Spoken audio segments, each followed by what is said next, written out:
Will you please turn with me this morning to Daniel chapter 5. Daniel chapter 5 in your Old Testament. If you've got the big old Bible, it's about page 1051. 1051 if you've got the big old Bible. Daniel chapter 5.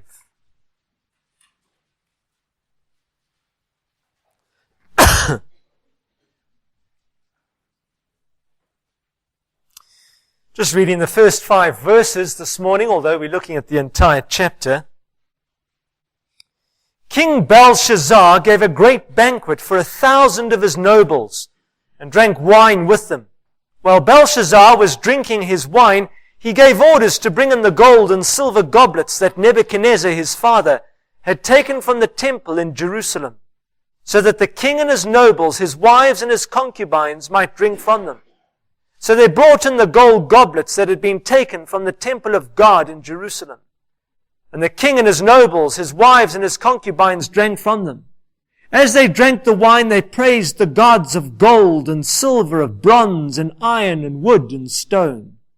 Suddenly the fingers of a human hand appeared and wrote on the plaster of the wall, near the lampstand in the royal palace. The king watched as the hand wrote. His face turned pale and he was frightened that his knees knocked together and his legs gave way. Friends, let's come to pray.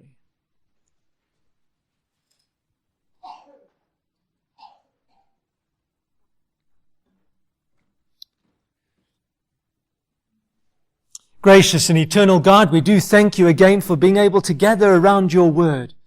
Lord, we know that there is nothing greater than being able to come before you, to sit with you, to know of your presence, and to hear you speak into our hearts. And Lord, to be able to live lives where we then honor you day by day. Lord, speak to us this morning. Speak into my heart. Speak to all of us. Guide us and lead us, challenge us, and help us to leave here, Lord, seeking and desiring to honor you, and in doing so. For Jesus' sake. Amen. Now this morning we have the privilege of turning to Daniel chapter 5, a tremendous chapter written by one of the great Hebrew prophets of old, a chapter that is no less than an eyewitness account of the fall of the Babylonian Empire, written not only by God's prophet Daniel, but by one who fulfilled the rank of Prime Minister of Babylon, one of the greatest pagan world empires ever known to that point in history. And yet, despite the paganism of the time, we have the story here of a man in these chapters who never ever compromised his stand for God. He never compromised his faith.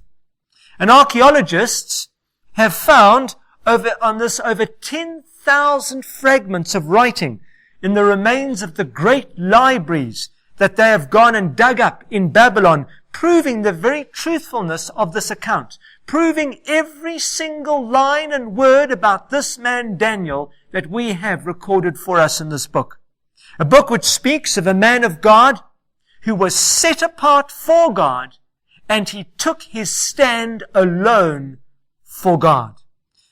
Now, as we come to chapter 5, we have before us here an amazing and insightful verse that gives you and I the last hours of the empire.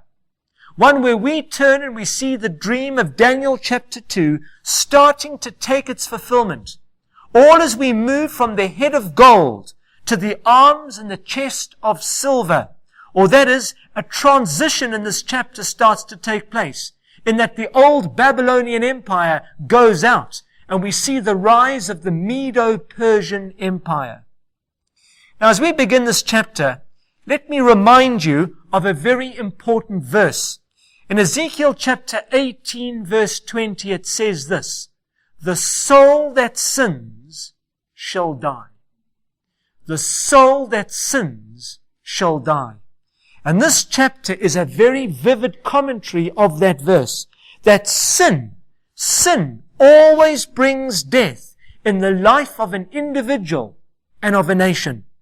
The Babylonian Empire was spoken of as the glorious head of gold.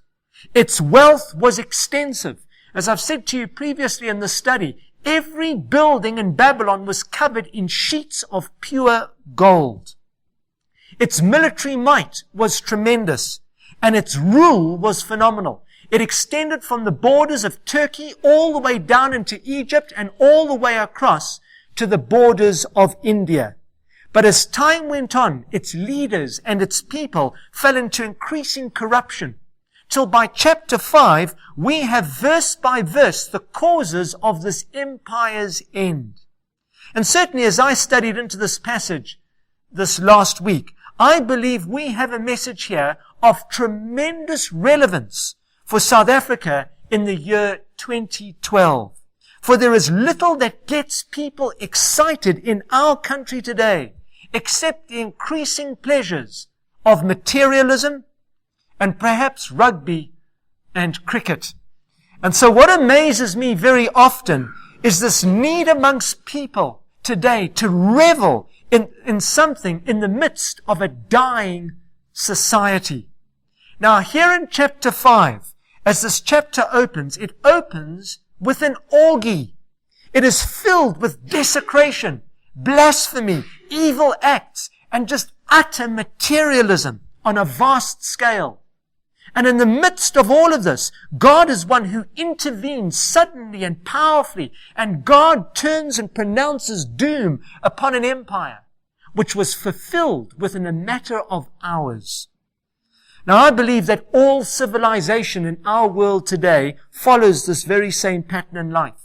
In that a civilization, if you look at world history, it rises to its height, it becomes filled with pride and arrogance, and in the midst of pride and arrogance and indulgence, it begins to descend into debauchery and degradation and absolute evil until it falls to its own destruction suddenly, almost like a meteorite or a shooting star. As it states in Psalm 9 verse 27, the wicked shall be turned to hell, and all nations that reject and forget God. And certainly, friends, the doom of a nation is spelled out when it turns and it forgets the Lord. And in the case of Babylon, in one night, an entire empire collapsed. Now, as we turn and we look at this chapter, I want you to see it with me from two main perspectives. Firstly, the account, and secondly, the application. Firstly, the account, and secondly, the application. So let's turn to the account as we follow through these events. Chapter 5, verse 1. Daniel writes, King Belshazzar gave a great banquet for 1,000 of his nobles and drank wine with them. Stop there. Now immediately we're introduced here to a man called Belshazzar. Now the question is, who is he? Who is he? Where did he come from? When did he rule? And what is going on here? Well, for many, many years, critics of the Bible turned around and said that Daniel had gone and made a very great mistake. For there was no such person as Belshazzar. In fact, they said that there was no historical record anywhere of this particular king. That is, until archaeologists went and unearthed a document in the desert called the Nabonidus Cylinder. And in it, it recorded the reign of a king called Belshazzar, who ruled Babylon. He was a young king. He was only 36 years of age. He was absolutely decadent in his lifestyle. He was idolatrous. He was immoral. And he was a king who sat on the throne of the Babylonian Empire the night that Babylon fell to the Persians. Now remember, Babylon is situated in modern-day Iraq, and the Persians were the Iranians. The Iranian army poured across the border and took over the empire. And he was the last king to sit on the Babylonian throne. Now what do we know about him? Well, drawing from archaeology, it appears that 70 years had passed since Daniel chapter 1. 70 years since Daniel and his friends had been taken captive. Daniel wasn't a teenager anymore. He was a man who was well on in his 80s. 23 years had passed since Daniel chapter 4, the message we looked at last Sunday. where King Nebuchadnezzar had turned and worshipped the true God of Israel. Since then, Nebuchadnezzar, the greatest king of the Babylonian Empire, had died in 562 BC after 43 years on one of the most powerful thrones ever known. And with his death, the Babylonian Empire started in a mass decline. He had been succeeded by his son, Amal-Marduk, and he reigned 2 years. And the reason being is that he was assassinated. The Bible calls him Evil Merodach, and he is the only king who is mentioned in 2 Kings chapter 25 as one who showed any favor towards Israel in that he released the Jewish king from the dungeons of Babylon. But he only lasted 2 years, and he was then succeeded by his brother-in-law, Negal-Sharezer. Sounds almost like a lizard. But he ruled for 4 years, and he was succeeded by his son, who had a name that I don't think anybody would ever name their own child, Libi-Shi-Marduk. And he lasted 9 months, for he was murdered. And so the Babylonian kingdom continued to get weaker. King after king rose to the throne. They were assassinated, they were murdered, they were done away with. Another king came to the throne. Assassinated, done away with, and it got weaker and weaker.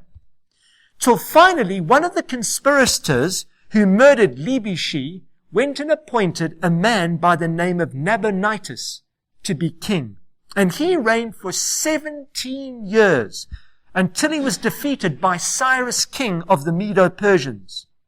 But even so, when Nabonidus was made king, he was not related to Nebuchadnezzar, the great Babylonian monarch. And he had a little bit of an inferiority complex sitting on the great throne and being surrounded by Nebuchadnezzar's royal family, because he didn't belong to the royal family. And so what he went and did is that he then married one of Nebuchadnezzar's youngest widows. And in doing so, he made the royal family his own. And this widow of Nebuchadnezzar was one who had a son called Belshazzar. He was the last remaining child who had survived the assassinations and the murder attempts, simply because he had no designs on the Babylonian royal throne. He was absolutely insignificant to the kingdom. But even so, it appears that Nabonidus was still intimidated by his newfound position and the history of the throne. And so what he went and did is that he decided to move the capital from Babylon to a little town called Tema, which was right across the Arabian desert from Babylon. But in order for him to hold power and hold sway in Babylon, he was one who went and appointed his adopted son, as it were, to be co-king. And so Belshazzar took the throne in Babylon, while Nabonidus ruled from Tema right across the desert. Now, one of the amazing things about Nabonidus was that he was not a bad man morally, apart from the fact that he worshipped false gods. And he was certainly a very religious man. He was often building and rebuilding pagan temples all the time throughout the empire. He was also a rather peaceful man. He wasn't interested in war. He wasn't interested in being a military commander. And he was probably one of the most capable kings to rule the Babylonian Empire since the days of Nebuchadnezzar. All until the Persian army invaded his empire. And Nabonidus marched his army outside to meet them. And in a battle that took place 50 kilometers south of Babylon, his army was absolutely destroyed. And Nabonidus was captured. And he was sent into exile to a place called Carmenia. Now, all that happened by Daniel chapter 5. Nabonidus had been exiled. The Babylonian army had been destroyed. The Persians had then marched and surrounded the city of Babylon itself. And all Babylon had to defend itself was the Babylonian garrison. And in fact, it appears, friends, that they'd actually been besieging the city for 2 months. And so, chapter 5, verse 1, look with me. Daniel writes, King Belshazzar gave a great banquet for 1,000 of his nobles and drank wine with them. While Belshazzar was drinking his wine, he gave orders to bring in the gold and the silver goblets that Nebuchadnezzar his father had taken from the temple in Jerusalem, so that the king and his concubines, his wives, could then drink from them. And so we see that the besieged king ordered a great banquet. Now in those days, feasts or banquets were something very common. And boy, when they had a feast, they had a feast. Belshazzar's banquet in verse 1 had 1,000 nobles sitting, eating and drinking. But that was small time, because when the Persians took over the Babylonian Empire, they were known to have banquets and feasts every single night that fed up to 15,000 people for one meal. Now ladies, that's some cooking. In fact, history records that Alexander the Great, at his wedding, had up to 10,000 guests at the dinner table. And some people worry about their weddings. And if you think that that's horrific, Abismapal in 879 BC threw a banquet that fed 69,000 people for one meal. Can you imagine trying to find food for 69,000 people? Can you imagine the amount of food? And boy, did they eat. Their menus comprised of horses, oxen, camels, deer, birds, ostriches, geese, and many other animals. But what really grabs us here with Belshazzar is that the city was totally surrounded. And while all this is going on, he's got his leadership in the palace having a drunken orgy. There is an army all the way around that city. They're firing their catapults at the city. The army is threatening a small garrison, and they're all getting drunk in the palace. Now, yes, it is true that Babylon was a formidable city. It was over 15 miles square. The walls were 87 feet thick. They were 350 feet high. And surrounding it were towers that rose a further 100 feet. In fact, the walls were so wide in some places that today you could get between 2 to 3 motor cars riding abreast along the top of the walls. They had 3 walls. The inner walls they had gone and built in such a fashion that they could pump water from the Euphrates River between the walls, and if an army punched a hole, they got drowned for doing it. There were 100 massive bronze gates, and they had no problem with water because, as I said to you, the river Euphrates flowed all the way through the city. And so in his self-security, Belshazzar got a feast going for 1,000 guests. And as we see in verse 1, he drank wine. The implication from the Aramaic is that he got absolutely stone drunk. And in his drunkenness, he called for all the gold and the silver vessels that Nebuchadnezzar, his father, had gone and captured from the city of Jerusalem when he destroyed the temple of God. And he ordered all those gold vessels to be brought in from the temple of Merodach in the Babylonian city. And they sat down and they started to drink from them. And as he did so, he mocked the God of heaven, a God he had heard about. He wasn't a man who was ignorant. He wasn't unaware about the details concerning his own father Nebuchadnezzar. He had heard the stories. He knew his own father. He knew what had happened to that man. He knew that the God of Israel was the great and glorious God who had humbled Nebuchadnezzar, bringing that man right down to his knees.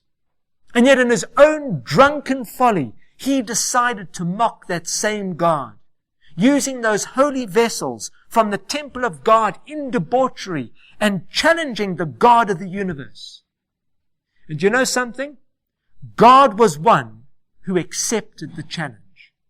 Friends, never ever challenge God to something in your own life because you might be frighteningly surprised. Look at what happened, verse 3.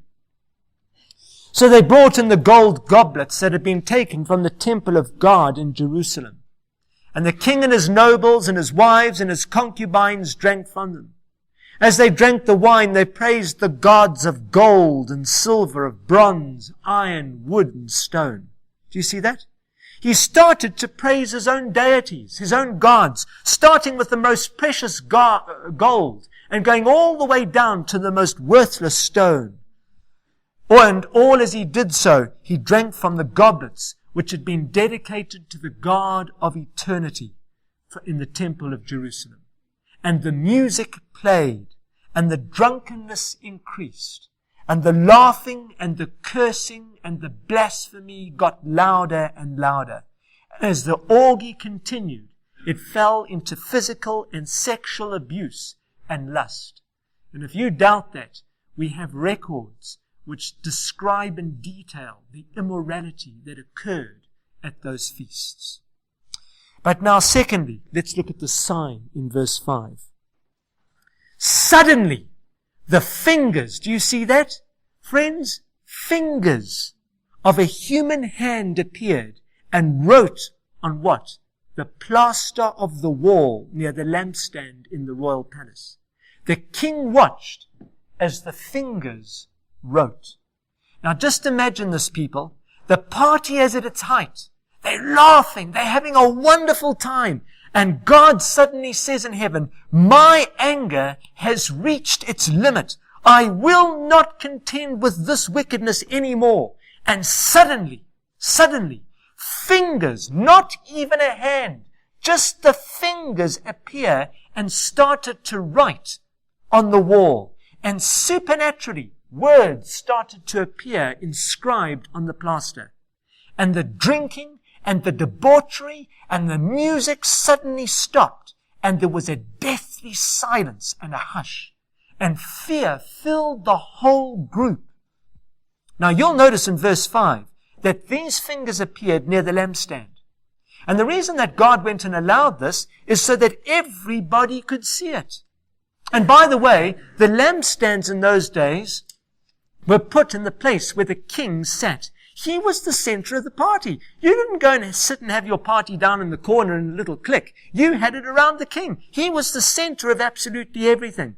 And as the king sat there by the lampstand, it says in verse 5 that the king watched their fingers writing on the wall almost in front of him.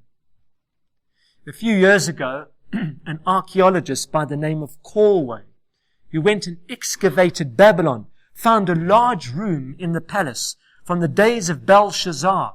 It was 57 feet wide and 169 feet long. It was a fairly large room, and it was the only room in the entire Babylonian palace that had plaster walls.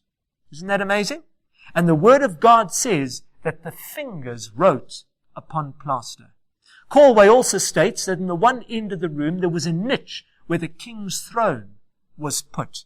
And that's where the king would have sat while those fingers wrote. Look at verse 6. His face turned pale and he was frightened. How much? That his knees knocked together and his legs gave way. What a picture. One where we see this king's face changing from the smiling face of wine to that of a pale white as he was deeply troubled, not by the army outside, not by the catapults that might have been hurling stones up against his wall, but by the supernatural power within his own palace. His knees began to knock together. In fact, the Aramaic says that all strength left his legs as though he literally wanted to collapse. He shook. And if God could shake him, we need to remember that one day, the God of this entire universe is going to take every government and every nation of this earth, and he is going to absolutely shake it. And nothing will help or save mankind from that shaking. So terrible will it be. Turn with me to Zephaniah. Don't lose Daniel. I thought I'd find a nice book for you to find. Zephaniah. It's about page 1112 if you've got the big Bible, or you can just listen. Zephaniah 1, where the prophet writes about that coming day of shaking. Zephaniah 1 verse 14, it says, the great day of the Lord is near and coming quickly. Listen, the cry on the day of the Lord will be bitter, the shouting of the warrior there. That day will be a day of wrath, a day of distress and anguish, a day of trouble and ruin, a day of darkness and gloom, a day of clouds and blackness, a day of trumpet and battle cry against the fortified cities, against the corner towers. I will bring distress on the people. The Hebrew says, a shaking, and they will walk like blind men because they have sinned against the Lord. Their blood will be poured out like dust, and their entrails like filth. Neither their silver nor their gold," do you see that, "will be able to save them on the day of the Lord's wrath. In the fire of his jealousy, the whole world will be consumed." The Hebrew says, "shaken, for he will make a sudden end of all who live upon the earth." Wow. And that is the day when Jesus Christ is going to return. But here, friends, we read about just a little tiny shaking. Thirdly, we see the shortcoming. In that, what is this king going to do? Well, look at verse 7. The king called out. The original says, he cried aloud in a loud voice. For the enchanters and astrologers and diviners, you can almost imagine them say, "Get the enchanters, get the astrologers, get the diviners." And they were brought in, the wise men of Babylon. Can you believe it, friends? He's learned absolutely nothing from his own father. He's learned nothing all the way along. And he says, "Whoever reads this writing and tells me what it means will be clothed in purple, have a gold chain placed around his neck, and he will be the third highest ruler in the kingdom." Now, why the third highest? Well, Belshazzar was the second. Nabonidus, although he was in exile, was still the first. And so Belshazzar in his fear gives a huge incentive to these wise men to get one of them to give him the interpretation. Verse 8. Then all the king's wise men came in, but they could not read the writing or tell the king what it meant. They just couldn't read it. Now, you know, we don't know why they couldn't read it. Because it was written in Aramaic, the language that they were speaking in the palace. It's almost as though you and I who read English cannot read exaltation, suddenly. We look at the word and we can't make head or tail of it, but it's English and we speak English, but we can't read it.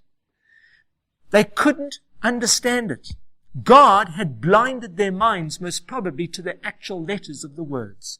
Look at verse 9. So King Belshazzar became even more terrified, and his face grew more pale, and his nobles were absolutely baffled. 1,000 people and the astrologers couldn't make sense of it. This man was in a state of terror, friends. A message from God, and he calls in these astrologers and so on, who are meant to be the wisest people of his empire, and they couldn't make head or tail of it. The same blind crew that were called in by his father in Daniel chapter 2 and in Daniel chapter 4, and they called in Daniel chapter 5. And they still couldn't interpret the things of God.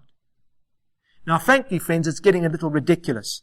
It's the same old song and dance, isn't it? In that every time there is a crisis and that God intervenes in the Babylonian Empire, these same men are called in, they march in, they stand there, there's silence, and they march out and there's still silence. And why? Well, because as it states in 1 Corinthians 3:19, "For the wisdom of this world is foolishness in God's sight.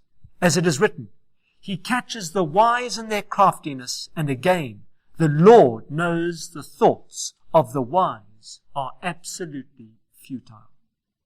God is sovereign, people. God is almighty. And there is not a man or a woman in their wisdom on this earth who can ever interpret the things of God from a human perspective. Absolutely impossible. And by the way, do you see the word terrified there in verse 9 of Daniel? Well, the Hebrew means that there was a shocked, frightened atmosphere. That everybody was jumping around. They were sort of making sudden movements. They were totally bombed out.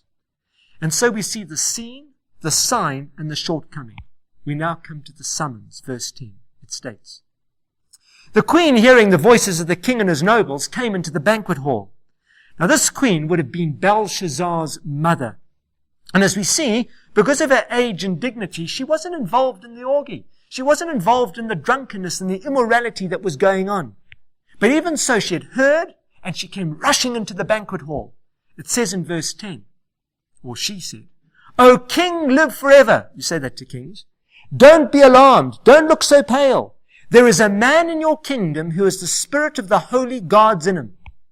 Doesn't that sound familiar? Who said that? King Nebuchadnezzar his father 23 years before. In the time of your father, that's why we believe she's Nebuchadnezzar's queen, he was found to have insight and intelligence and wisdom like that of the gods. King Nebuchadnezzar, your father, she says it twice, the king, I say, appointed him chief of the magicians, enchanters, astrologers, and diviners. This man Daniel, whom the king calls Belshazzar, was found to have a keen mind and knowledge and understanding, and also the ability to interpret dreams and explain riddles and solve difficult problems. Call for Daniel, and he will interpret what that writing means. And there is the summons. In the middle of the panic, in the middle of the chaos, in pops this old queen, and she says, there is a man in your empire who has the spirit of the holy gods in him. The same term, friends, that Nebuchadnezzar used of Daniel in Daniel chapter 4, verse 9. He is the man. He can interpret this dream for you. He's got knowledge. He's got understanding. It's absolutely phenomenal. Get him. Verse 13. So Daniel was brought before the king. And the king said to him, are you Daniel, one of the exiles, that my father went and brought back from Judah? Now, friends, this always thrills me. Daniel's got to be brought in.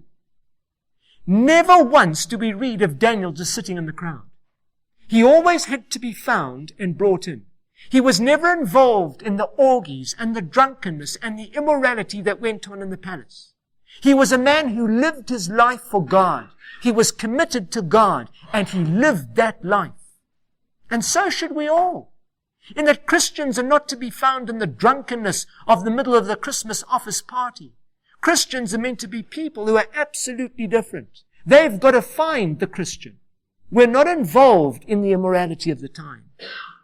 Further to that, we see in verse 13 that the king spoke to him. And in speaking, he showed that he had knowledge of who Daniel was. He knew Daniel was part of the exiles. Verse 14, the king says, I have heard that the spirit of the gods is in you, that you have insight and understanding and intelligence and wisdom. The wise men and enchanters were brought before me to read this writing and tell me what it means. But they could not explain it. Now I've heard that you are able to give interpretations and to solve difficult problems.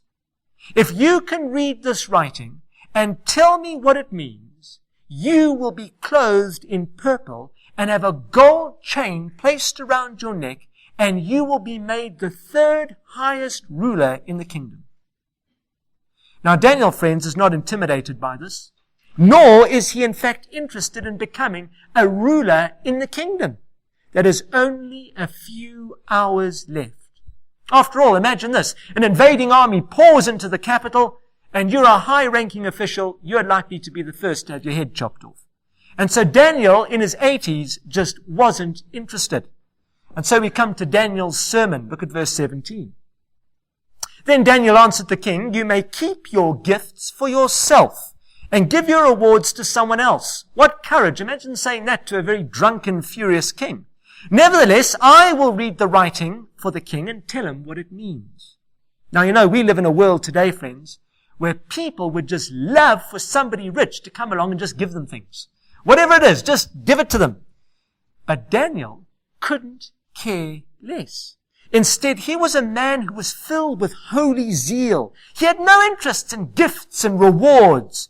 He was a man who lived his life to serve God and God only. He was a man with absolute and utter integrity. Now you today go out this building and you try and find a man like that in society. You try and find a man like that in politics. A man who cannot be bought. Instead, a man like Daniel, who has absolute integrity. No interests in gifts or rewards at all. Such a person as that is somebody who is very hard to find today. Isn't that right? And so says Daniel, verse 17. I will make known to the king, Belshazzar, the writing and its interpretation. But first, I've got a few things to say to you. Wow. I think Daniel's like any good preacher. He's got to get the introduction done before he can get into the body of the sermon. Look at verse 18. He says, O king, The Most High God gave your father Nebuchadnezzar sovereignty and greatness and glory and splendor because of the high position he gave him. All the peoples and nations and men of every language dreaded and feared him. You see, he was a powerful king. Those the king wanted to put to death, he put to death. Those he wanted to spare, he spared. Those he wanted to promote, he promoted. And those he wanted to humble, he humbled. He was a dictator. But when his heart became arrogant and hardened with pride, he was deposed from his royal throne. He was stripped of his glory. He was driven away from the people and given the mind of an animal. In fact, Nebuchadnezzar, as we studied, actually believed he was an animal.